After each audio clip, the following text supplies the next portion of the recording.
Good evening. Thanks for joining us. New information just into the Action 2 newsroom. The White House has formally replied to an online petition about Stephen Avery and his nephew Brendan Dassey. The recently released Netflix series Making a Murderer has brought new attention to the case and prompted more than 100,000 people to ask the president to pardon Avery and Dassey for the 2005 murder of Teresa Halbach. In short, the White House says the president cannot pardon either man because it is a state criminal case. Quoting now, a pardon in this case would need to be issued at the state level by the appropriate authorities, end quote. Now, perhaps lost in all this national attention given to the docuseries is the person killed in the case. Teresa Halbach was 25 years old when she disappeared and was later found dead.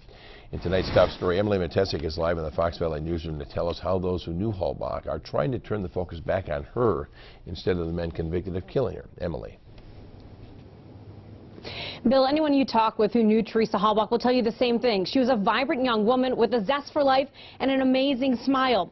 And now that some are questioning the guilt of the men who killed her, those who knew Teresa are trying to honor and remember a life lost too soon. There are still blue ribbons and hearts made of lights on homes and businesses in the Hilbert-Sherwood area where Teresa Halbach lived and was part of the community. The symbols honor the woman with the smile that would light up a room. She was just always happy, always smiling. Just the kind of person that you wanted to be friends with when you were in college.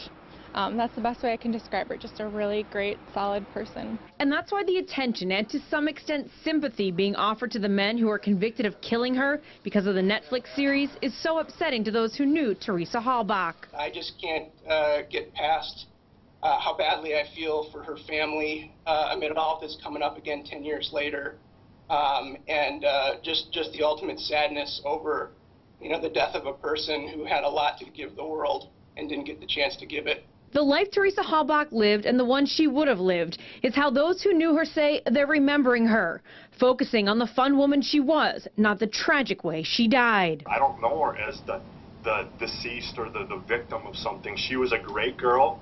She was outgoing and she was normal. She surrounded herself around great people because she was a great person herself. Those that know the Halbach family say they are sickened by the Netflix series and all of the attention it is getting. The Halbachs had previously released a statement that read in part, "We are saddened to learn that individuals and corporations continue to create entertainment and to seek profit from our loss. We continue to hope that the story of Teresa's life brings goodness to the world." Reporting live in the Fox Valley newsroom, Emily Matesic, Action 2 News.